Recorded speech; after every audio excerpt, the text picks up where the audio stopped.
So now it's time to make some predictions. Each, I'll start with you on this one. Who are your top 3 teams to make the playoffs coming out of the Atlantic Division? Well, I'm going to go with the Toronto Maple Leafs to be number 1. I think they've made some changes to their group. Still love Matthews and that whole group. I think they're still going to be good enough to be the top team. I mean, the one that people would be surprised is the Ottawa Senators. I'm bullish on the Ottawa Senators. I love what the additions they've made. I think their goaltending is really strong now. I just think they're ready to take the leap. And then the Boston Bruins had 135 points last year. I know they're missing some key guys, but even if they're 35 points worse, they're still at 100 points. So that puts them, I'd have them third. Okay, I like those top 3. I like them. Let's take a look at your top 3, and we'll see if you're kind of in alignment with EJ or if you're going a different direction. Here you go. Similar, except Florida is in. He's got Ottawa in. Yeah, exactly. Toronto Maple Leafs, I mean, we know the offense, the skill, the creativity, and all those things.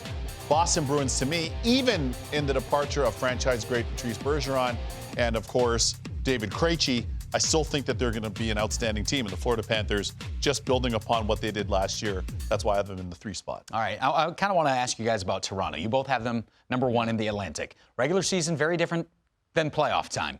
Has Toronto done enough team-wise, roster assembly-wise, to maybe get it done in the playoffs this year?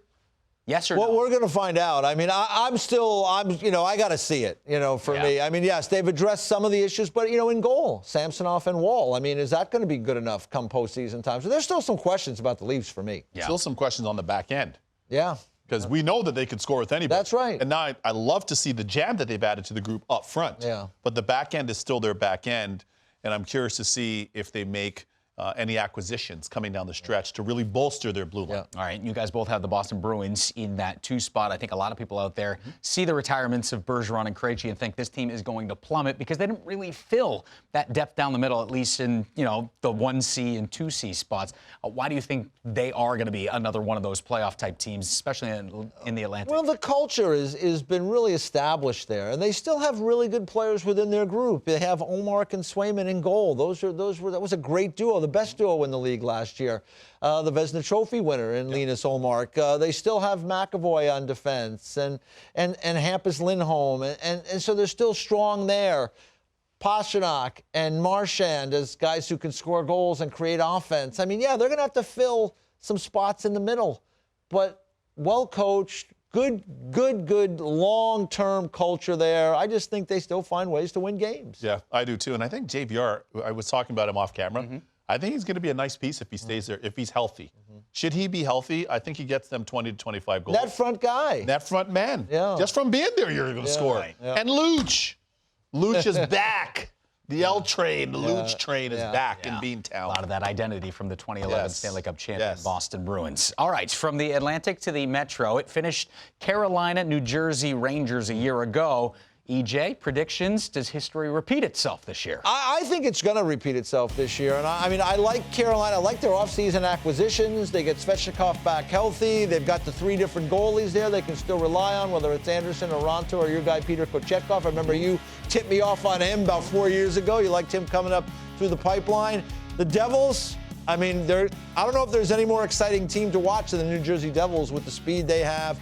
And then the New York Rangers, they've made some changes. Obviously, Peter Laviolette comes in. Peter Laviolette has a history, by the way, of doing very well in his first year with a new team. So I think that order stays the same. Yeah. Right. What about you? Following EJ's footsteps here as far as the top 3 in the Metro? Yeah, I like what EJ put together. Oh, thank you. Thank you, Weeksy. It looks kind of familiar for all the same reasons. Carolina Hurricanes are the most consistent team, shift to shift for me in the East. Most dynamic team, perhaps, in the East are the New Jersey Devils. Up-tempo, breakneck speed, ability to move pucks.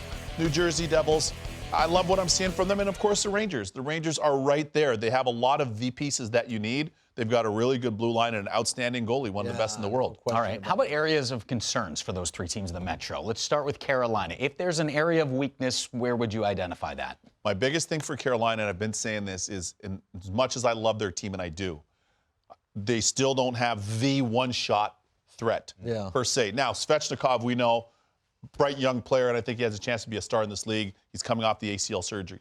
But one person that can shoot the lights out. Was that going to be Max Pacioretty last year? Kind of. That was the thought, although he's a little further along in his career, and a nice pickup by Washington this offseason. But they still don't have that elite marksman. yet. Yeah, That's the one thing. Marty Necas is on the doorstep. He's on the of doorstep. that, but can he do it night after night? There's some nights you watch him play. Yeah. Electric Yeah. with his skill set. So he's someone to keep an eye on this year. I think they are a little tougher this year, which I think is a plus. They do have the 3 goalies, which is good for depth, but is one of them going to stand up at that moment and take them where they want to go? They added Dmitry Orlov this year, which is another plus for them. Oh, yeah. And will they be tough enough in those areas? Like I said last year, I just thought against the Florida Panthers, they weren't tough enough in front of Bobrovsky. They didn't make it hard enough.